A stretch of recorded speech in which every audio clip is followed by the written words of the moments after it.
Nurah Speaks is a weekly podcast that tugs at the soul and consciousness of the Black community. With show topics such as youth empowerment, education, women's impact, and civic engagement, Nurah Speaks challenges the listener to not only join the movement, but be the movement. On the show, you'll learn from insightful guests who have demonstrated capacity in these fields and more, and I'm your host, Nicole Muhammad. Welcome to the show.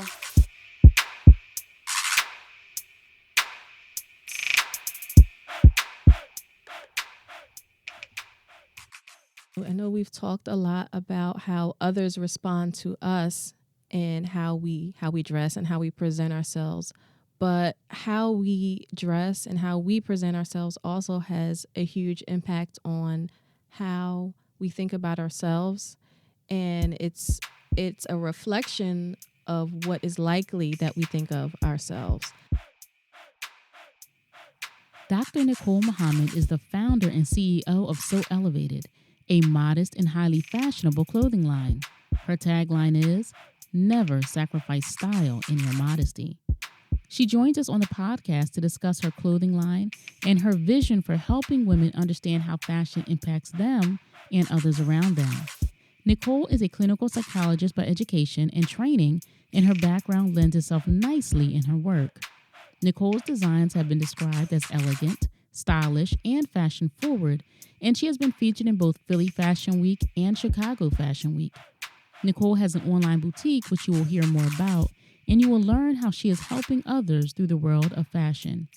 Now, let's get into it with this week's guest, Dr. Nicole Muhammad.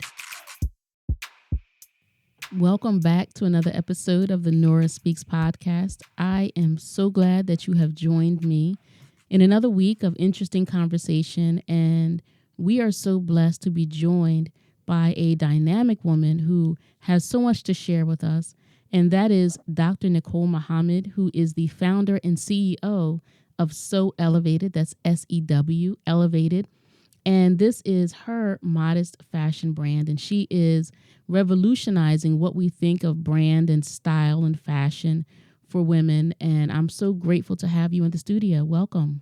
Thank you so much, Sister Nora. I'm very excited to be here. It's been a long time trying to coordinate this interview, and this is a wonderful program. You've had some wonderful guests, so I'm honored to be amongst those that you have on the show. Thank you. Well, thank you for joining us, and I know that what you're going to share with our audience is definitely going to be instrumental. And as I said, I believe that your approach to fashion and it's more than just fashion, right? It's your approach to what we think about fashion and what we think about ourselves. So we're going to get into all of that. But just in this opening here, tell the audience about yourself.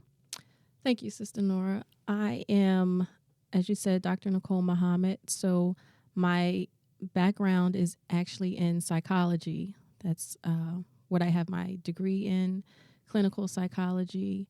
So I spent many years in that profession, and as I am still today. And I specialize working with the geriatric population.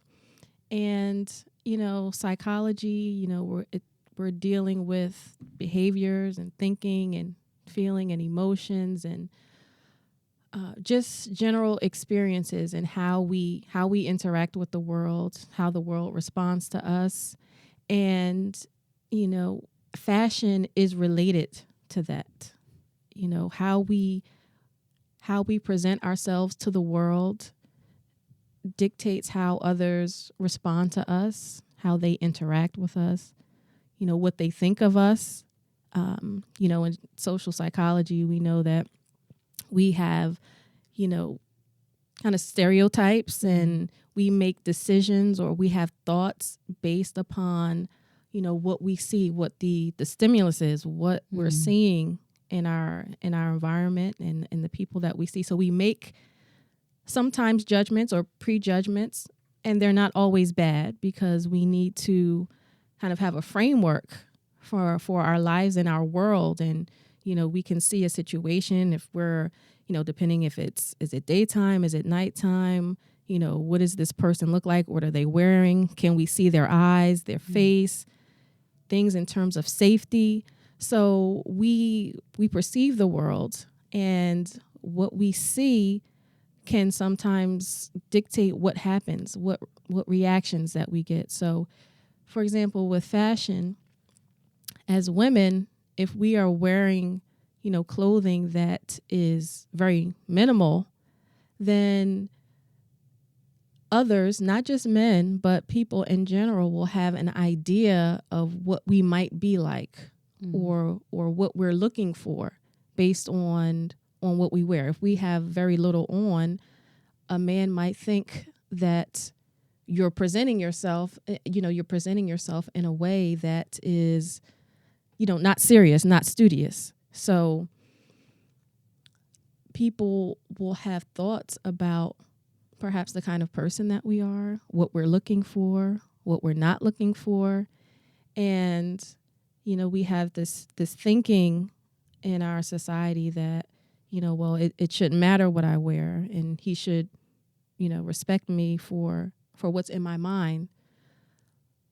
And we should be respected for what's in our mind. But if the man is only seeing the physical, he doesn't have a chance to get to your mind yet. It's natural. There's male and female. It's natural to be attracted. So if you are exposing your body, then that's what he is drawn to. And it's hard to get past that, just a natural reaction. Things happen naturally. To think about, I wonder what her thoughts are on politics. That's not where his mind is going to go. So let's take a pause. What you're saying can be considered very controversial. This is 2019, and as you said, women think, well, I should be respected for what's in my mind. And there's a lot of conversation that's happening right now with the policing of women and the policing of women's bodies. And so now here you are, telling us that what we wear influences what people think about us and how they respond to us. So would you say that if someone is responding to what some might consider an underdressed woman, if someone was having a visceral response to her, is that person's response wrong? I think the person's response is a natural response. And, by no means am I telling women what they should and should not wear. I'm just giving them the idea and to consider the natural component of us as human beings, as male and female, that if you present something, then you are likely going to get a reaction. Okay, so I know that there are cases in schools where girls have been sent home, for example, for wearing tank tops, for wearing off-the-shoulder tops, for wearing sheer tops, or for wearing shorts or skirts that are too short. And part of the explanation for sanctioning these girls, the explanation is it makes it hard for boys in the school. And people are saying, well, no, boys should be taught how to respect women and girls and should have self-control. So what would you make of those kinds of scenarios? Is the burden on the woman, or is the burden on the boy or the male, or is the burden on both? Oh, absolutely. I think that the responsibility lies on both sides. Of course, the male should control his behavior. He should not do anything to violate the woman, regardless of what she's wearing or not wearing. I think that the girls also have to take responsibility for the fact that it is a distraction. So the boys may control themselves, but it's still a distraction in the classroom. We're in an educational setting. You're there to learn. You're not there to, find a boyfriend, find a girlfriend, to, reveal your bosoms and everything that's attractive to the male. because if it's out there, he's going to look and he's going to be attracted, and that does not mean that he has the right, any authority to violate, to touch the female. But we have to take responsibility that we might be impeding learning and progress and in the educational setting if we're distracted. I mean, we know the hormones, particularly in adolescents and teenagers, the hormones are raging as it is without the revealing clothing. So if we're adding additional elements, we're adding to our problems, and that's not what we're there for. So do you think that in society that there is a dismissal of the natural law of attraction, the natural response that a male would have who's attracted to a female? Because it sounds like with many of the arguments against these kinds of policies, the arguments against a policy against a girl wearing a revealing top to class or to school, the arguments against that, I hear women, and I read where women write that boys should control themselves, that the girls or the women, we're not wearing this for males. But there is still a natural response, right, that occurs, right, that is embedded or imbued in us, that causes us to come together to procreate. Do you find that society is asking us to kind of totally dismiss the existence of the law of attraction? I believe that it is very dismissing of it, that we're not even acknowledging and being real and facing the reality of that we want to act like it's just on just the responsibility of one. Mm-hmm. And even if the men, I mean, we have male teachers as well who can be distracted by these younger female students. So they can control their behaviors, but that still doesn't take away from the fact that there's some natural distraction going on that's impeding what is the goal of being there. And I do believe that it's a very dismissive attitude that this genetic, we are genetically different. We are naturally made to be drawn and attracted to one another. We have different things about us that attracts us to the other. And when we are particularly revealing of those things, it's just natural. It's nature. So it's not something that we can get around. So I think that we are blinded by that. Mm. They want us, society would like us to think that we can just push that to the side. But nature is very powerful. I mean, a lion does not act like a bird. It's nature. It cannot change its nature.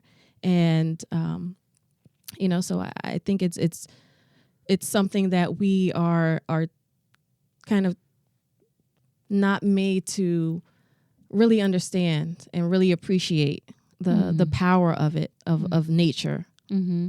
I think that's a great word that you use, appreciate it, because it is there. We have to recognize it and honor it or acknowledge it for what it is. I think that we have, or some women may have a false expectation or an unreal expectation that a boy would remain neutral in the presence of a nearly nude or underdressed young lady, or any male, right, that is attracted to women would remain neutral. As you mentioned, the body of a woman is designed, right, to appeal to the physical of a man, and vice versa. And I think that, like you said, we're pretending to be blind, or we're pretending to not know that is not there. So I'm glad that we talked about that, because I think that's important. As we move forward in this conversation, I think that this could be somewhat of a foundation, that there is a natural attraction between the two, between the male and the female, and dismissing its existence, I think, is causing a lot of trouble. Not acknowledging the the attraction of males and females, and making decisions, making wise and smart decisions based off of that. I think that's a great foundation for us to move forward on. So, as you are as a designer, a fashion designer, and you have this amazing line with So Elevated, how did you even break into the fashion industry? You're a psychologist, clinical psychologist by profession. How or why did you shift gears and begin building this design? Well, that's a very easy answer for that. As a Muslim woman, coming into the Nation of Islam and accepting that in 2010, a part of our training is learning how to sew, basically. And that is something that really kind of just set me off on a course, because fashion is not something new as an interest of mine. It's been something that I've been drawn to for, as long as I can remember. I can remember outfits and things that I planned from years ago when I was, a teen, and so it's always been there, but I did not think about pursuing a profession or a career in fashion. I was just, focused on school and getting through school, and ended up, declaring psychology as a major. And, but I think that, learning how to sew, having that ability to create for myself, have ideas in my mind, have different styles in my mind, and then be able to create that myself, or, to be able to have a vision and give to someone else who could bring it to life, someone, a seamstress. So our sister, Nicole Muhammad, was the instructor, and so I learned. She was my first sewing instructor. I also recall one of my aunts being a seamstress, and I would see her sew, and I was very fascinated, but I asked her questions sometimes, but I never really pursued it too much, because I thought, it looks really complicated, So I kind of stayed away from that, but it was always very intriguing. And so as time went on, as the years went on, people really liked some of the designs that I came up with, how I combined certain styles and things that people would initially think like, okay, how is that going to look? And when they see it come together, they're like, wow, that looks really nice. So, I just wanted to provide a clothing line. And So Elevated was created for women who do dress modestly. It's not for women of any particular religious denomination. It's for, the woman who chooses to be more covered. The Bible tells us, let the woman be covered. So it's giving women options that are, a little more sophisticated, elegant, even flashy sometimes in their modesty. We do have, more options these days in terms of, more stylish wear that you can wear to work and things. But So Elevated really is for, the woman who dresses modestly and isn't afraid to stand out a bit in her modesty. And just to get our women to think about the alternative. Mm-hmm. We have this, it seems pretty standard these days, that whole thinking of if you've got it, then you should flaunt it. And, we weren't always that way, mm-hmm. where we had more women that was not the norm. I want to bring back more of that sophistication and the elegance of womanhood and femininity in our dressing. And, fortunately, people have been very responsive to it, and, having shows and working with models, and particularly young models, and them feeling wonderful, them feeling beautiful, getting great feedback from them, lets me know that, this is something that's necessary, that, to give women options, to know that you can be covered, but you can still be fabulous while you're covered. So what I'm hearing is that women can dress in a modest way without it being drab or dowdy, right? Without it being You're not dowdy. wearing a muumuu, right? Right. On some days you might be wearing sequin if you're wearing so elevated. Absolutely. Satin, silk, linen, velvet. Okay. Yes. Bright colors. Right. Earth tones. Anything that you can imagine that you think is high fashion, it can be modest, and it can be fabulous. It can be flawless, and there's no sacrifice. That's what I say. There's no sacrifice in modesty. You can use, high end fabrics. You just be creative in it, and when you dress that way, when you're dressing in a manner that's covered, there is a distinct way that people respond to you. Even people who might be, not as what we might say civilized, or, might respond refined. Thank you. Mm-hmm. When you show that you respect yourself, and you respect yourself enough not to show everything you have to everybody, then people just respond differently. They're not going to say things to you that they would say to someone else who's more scantily clothed. There are certain things they're not going to do. Their behavior just changes. And that's part of what we can do as women to change some of the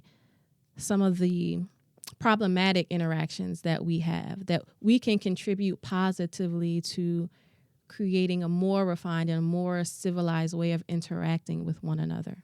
So so many things come to mind, and I love, I believe I saw, it might have been your Facebook, where it says, don't sacrifice style in your modesty, right? And you mentioned some of the younger models that have worn some of your designs, and we should let the audience know that you were in Philadelphia, Philly Fashion Week, and Chicago Fashion Week, just within several weeks of each other, right? Yes. And many of your models, as you say, were young, have been very young, and you're saying that they're just responding to that, so they're not feeling uncomfortable in your designs.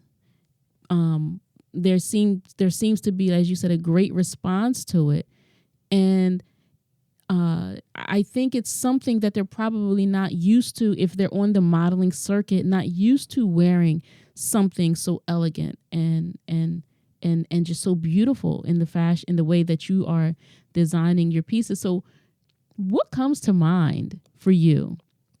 So many of your pieces are just so unique. And I have to say, I think back to the Jeffersons, and, Helen Willis would walk into the room and she would just be so elegant. And even you're talking about fashion and style and beauty, even on that show, she didn't dress scantily, but she was always gorgeous and stunning. Yes, they were beautiful. And, some of the older styles and older fashion is, that's part of where my inspiration comes from. And the women that, as you described, these were fictitious characters, but they were representative of women at that time. And the styles and the way that we dressed as women at that time in the 70s, and they floated in the room and you're looking at the TV screen. I can't imagine what they look like in person.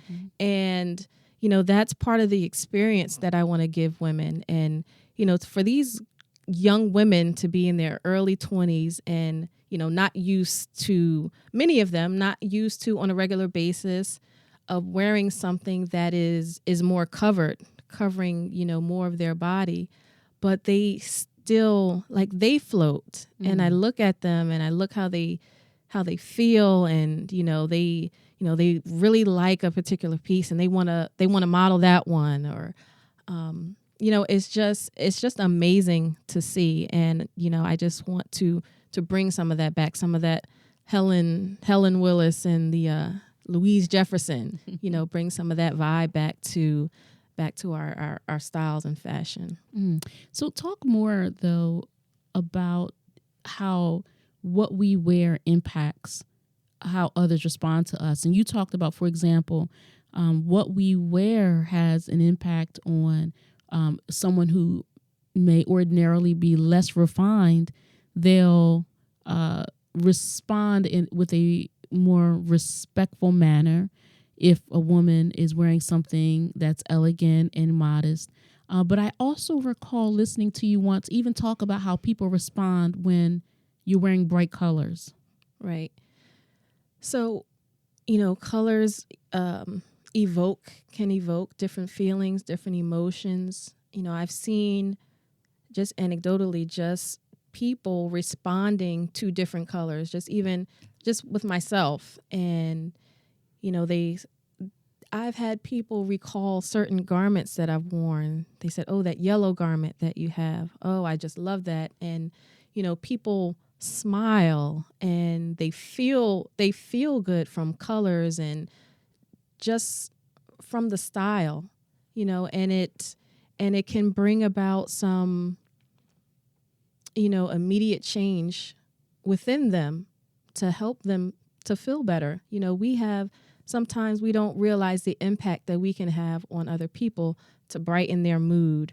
And, if people smile, just things we know just from social interaction, when people smile, then they're more attractive to other people and people return in kind. And so now you have this positive exchange going on, or, someone telling you that, oh, you look beautiful, or you're telling someone that they look beautiful. And that might change the whole trajectory of their day. And so when we are helping to brighten others and, just increasing these positive, social exchanges, we're adding to, uplifting other people. So as I'm listening to you and I have to work really hard not to be a spectator, really facilitate this conversation. I'm really enjoying this. So what you're sharing with us is that clothes and fashion is more than what you wear, right? It's a mindset. It's how what you wear is impacting the environment and impacting others that are around you. I do want to go back a little bit. You talked about a training class that you've attended in learning how to sew. So just in that class that you attended or that you're a part of, how is learning to sew, how does that fit in? Why is that significant in that class? It has so many powerful benefits. One, it's teaching you to be able to do something for yourself that you can do without relying on someone else. Even something as simple as, changing elastic in your waistband so that you have the ability to do something that you don't have to outsource. You don't have to pay someone else to do something for you. This also can be an additional stream of income for you to, if you need extra money, if you're looking to, establish your own, do something of your own, that could be a business for you as a woman. You can, make clothes for, other people. You can make ties, bow ties. You can do scarves. You can make clothing for your own children. So you're saving money by not having to, always go to the store, always rely on somebody else, because we know we have to wear clothes. So we're not going to get around, spending money on that. We can save money. And it's empowering to be able to do something to have something else that you can do, that you're not chained to someone else, and you don't have to wait and sit around for someone else to do it for you. I recall my conversation with Nisha Blackwell of Knots Land Bow Ties, And one Sunday morning, watching the Sunday morning talk shows, and a Google commercial coming on, and this woman talking about how she was down on her luck. I believe she was unemployed, and she had a friend's child's birthday party to go to, and she didn't have a gift to bring, but she had a sewing machine, and she had some material around her house, and she was able to make some hair bows.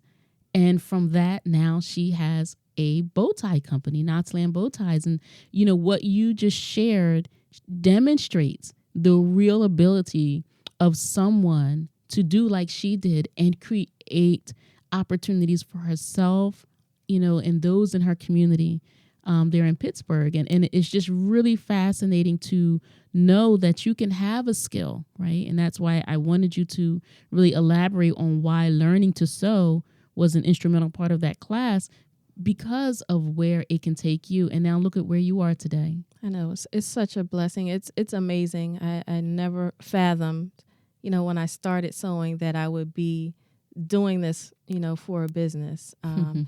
And another benefit of it is that it allows you to tap into your creativity as a person. When you have an idea, or you have, you find a pattern, a certain style or a look, you're going to be the only one pretty much in the world that's going to have that outfit or that garment, because the likelihood of someone else picking the exact same pattern and style and the same fabric, that's pretty unlikely. So, that allows you, people want to have their own identity and express themselves. And we talk about expression and artistic expression. Then you're able to, really, express yourself and express your individuality and tap into that artistic side. Some people, are into music and, things that you can do to express yourself and do it in a way that is, just having fun, to having an outlet. It can just be therapeutic. It's not something that you have to get money from, to benefit from financially, but it can be a form of therapy. Sometimes we have, music that relaxes us. We might be in therapy, but there are things that we can do on a regular basis that can be therapeutic for us to help us, because we know we're dealing with some kind of stress. If we're alive, we have some form of stress that we have to manage appropriately. Wonderful. So how has Sew Elevated evolved? When did you open this company? This Sew Elevated was started in 2018 officially. So it has not been long that we've been up and running. And you've already been featured in Philly Fashion Week and Chicago Fashion Week. Philly Fashion Week and Chicago Fashion Week. And, I'm just very thankful that, both of these, institutions, both in Philly and Chicago, saw something in Sew Elevated. And in Chicago, it was particularly a modest fashion show. And in Philly, it was just a general fashion show, showing all genres of fashion. And it was just amazing, to be on the finale night of Philly Fashion Week, that my first, major show. After you had others an independent designer showcase here in Camden last year. And, just to see how it's coming along, it's been such a journey, over this first year, and, figuring out what to do. In fashion, you don't have to be a designer. Initially, I started out as a boutique and doing wholesale, and that's something that you can do as well. You can have a wholesale boutique. You can design yourself. You can sew yourself. You can outsource the sewing. There's so many different options, and it's been quite a learning experience to figure out, the avenue. And, I really want to offer a more, upscale option for modest fashion. So who would you say is your ideal customer? I would say a working professional, someone who is very concerned about their style and wants something that's different, not something that they can just go in the store and purchase. something that will stand out, but they also want to be covered. Mm-hmm. And so that can include Muslim women, that can be Christian women, that can be any woman who just wants to look fabulous but doesn't want to have everything out exposed. Mm-hmm. So it's anyone who wants to dress in a more modest fashion but really wants to be elegant and sophisticated and different. Okay. So where do you see So Elevated going? Wow. I see it expanding to be able to, have multiple, employees, really to be able to employ other people, because this, it's not really about me having a fashion business, having a brand. It's helping to elevate, that's part of what Elevated is, to elevate the thinking, of women, the behavior of women, and then those, of course, who are interacting with her, just to be able to give people options, to also to educate women, and to offer, mentorship, to eventually, I would love to also get into, down the road, manufacturing for young designers. I know that struggle, and it is no joke when you're, starting out, and especially as a designer, when you're moving into that realm, and that comes with so much in terms of designing and styling and creating the garments, to really open up opportunities for other people as well. So, you are coming out of the world of clinical psychology into fashion. What supports did you have? Who did you have to get guidance and counsel from? I know I see Mimi G online, and she's quite a character, and anybody who's interested in any kind of entrepreneurship or business or just personal self-development can benefit from a personality like Mimi G. But have you had people that you were able to work with and learn from to kind of help you along this journey? Because as you said, you want to position yourself to support young designers, new designers, people who are coming into this industry like you. Did you have someone support you as you were and are making your way? Absolutely. There are, different people along the way. I sought guidance, my husband as a businessman, business is universal. So they're just universal principles. Also people within fashion, seeking people who have established brands and seeking mentorship within the particular industry of fashion, also doing research.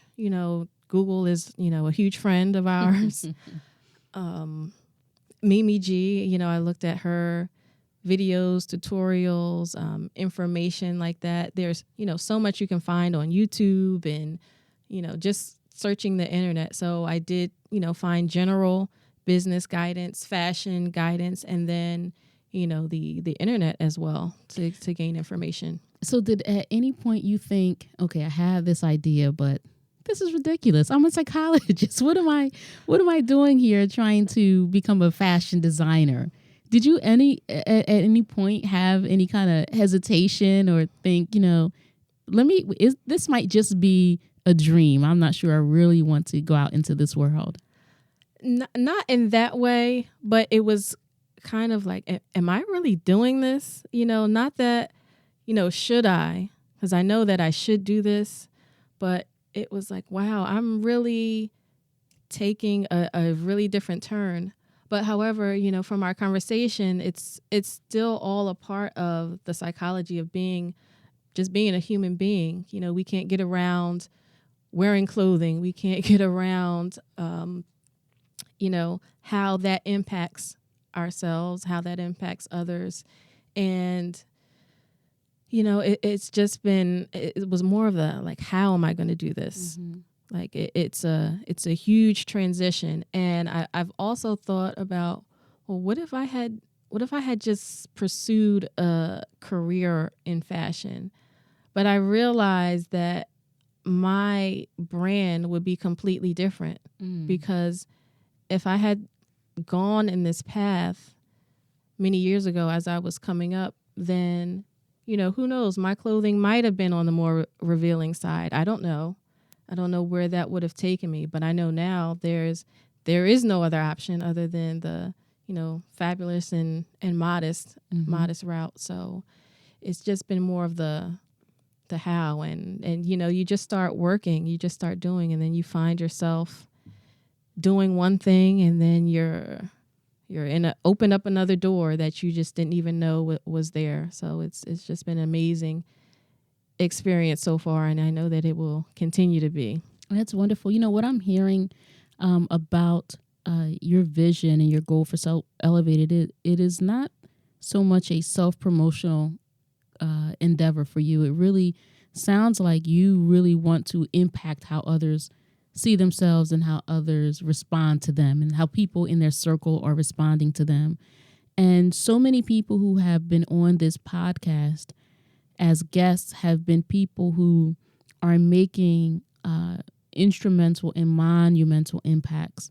And I honor you and I thank you for being here, and I value you and your vision and your mission and the work that you do, because I believe that we have to offer a competing message, and we need people who are credible to submit that message, right? So if someone was saying, well, I think it would be more dignified if women dressed a little more modestly, but the modest is drabby, is unattractive.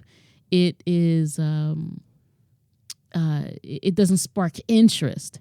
Then that person might have the right message, but maybe they don't have the right method. And it sounds like, your intention to help women be dignified, you're doing it with very, very stylish designs, right? So where can listeners learn more about So Elevated and make their own purchase so that they can, be fashionably modest themselves? Well, they can always find me on the website, soelevated.com, and so is spelled SEW, elevated.com. That is also my handle on social media, Instagram and Facebook.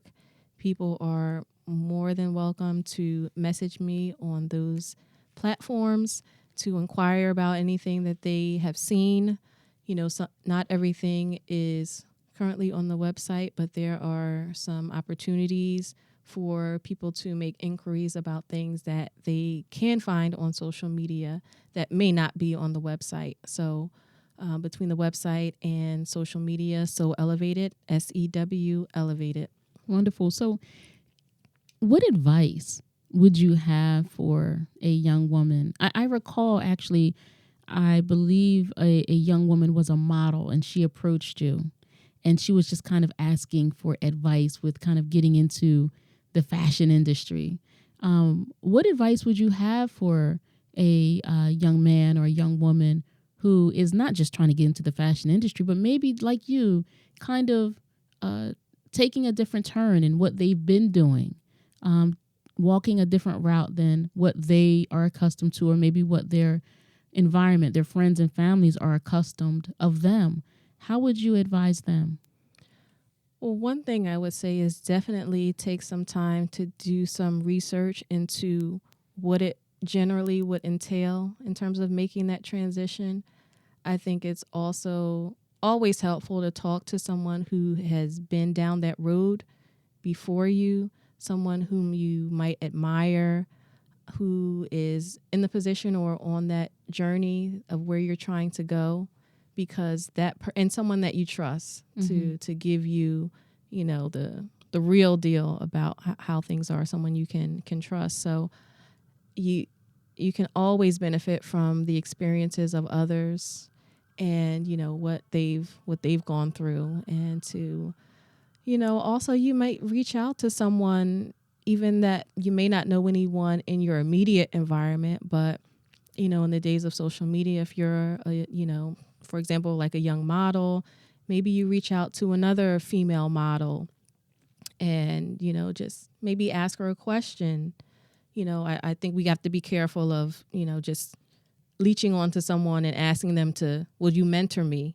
But, trying to develop just a general relationship where you have the opportunity to ask a question, and make it worth it, really have done your research beforehand and really come with something, a really thoughtful question after you've done some work to find out what you need to do in order to get on that road. Right. You don't want that person just give you all the answers. Right. They would want you to have invested some time too. Right. Wonderful. Nicole, I have really enjoyed you being on the show. I'm so glad that we were able to get this time in. Is there anything else that you would like to share that maybe we haven't covered about So Elevated, or about, the need for an alternative, the need to recognize that there is a natural inclination with a male and a female, and how fashion and what we wear can impact how others respond to us? Is there anything else you would like to add? Just one more thing. I know we've talked a lot about how others respond to us and how we dress and how we present ourselves. But how we dress and how we present ourselves also has a huge impact on how we think about ourselves. And it's a reflection of what is likely that we think of ourselves. So if, everything is out there, then, we probably had the thought of having it all out there, that, Right. okay, I want to show, I have this beautiful shape, this beautiful body. So, people should see it because it's so nice. But I think that, we have to think about what that says. People do make judgments. People do have just a natural reaction, based on how we look. And, there's also just a level of comfort. When you are dressed in a certain manner that's very provocative, something that's very short, you have to constantly think. You have to think about, how can I sit? Can I sit? Can I bend down? How can I bend down if I need to, if I drop something? It adds these additional layers of things that are just unnecessary to have to think about. So, you made a great point some time ago about, if we have money and we have dollar bills and we have a lot of money, is that something that we're just going to have? Are we going to have that taped to us? It's something that we find valuable. So it's something that we hide. We make sure it's protected. And I think it's the same thing with us, as women, that we are protective of what's valuable to us, and to not fall into the, I see so much in widespread media now, just the change in the behavior of women and what we say about ourselves, how we behave. I remember many years ago, with the music videos, how there was a talk of how women were being denigrated. And that was a huge topic at one time. I believe maybe it was the 90s, 2000s, and women being objectified. That's what we were constantly talking about.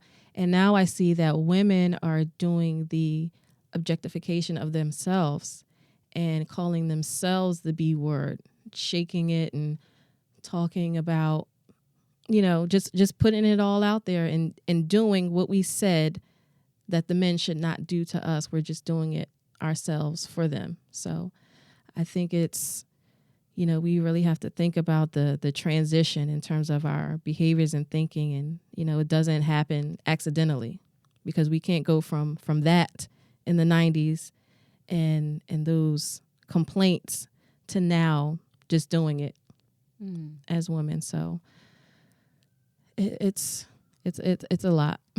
Well, you have certainly given us so much to think about. I want to thank you again for being on this show and being a valuable guest and being a valuable member of our community. And I would encourage you to keep on building this brand. And I look forward to everything that So Elevated has to offer us.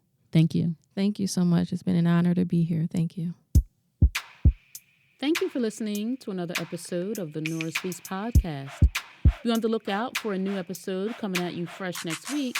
And as always, if you want to learn more about me and the work that I do, visit my website, NurahMuhammad.com. Or if you have a listener question, email me at info@NurahSpeaks.com. You can also follow the Nurah Speaks podcast on Facebook, Instagram, and Twitter at Nurah Speaks Podcast. I'll be sure to include links in the show notes. If this show has value to you, please subscribe, rate, and review, and share it with family and friends. And be sure to check out previous episodes. And remember, don't just join the movement, be the movement. Stay in peace.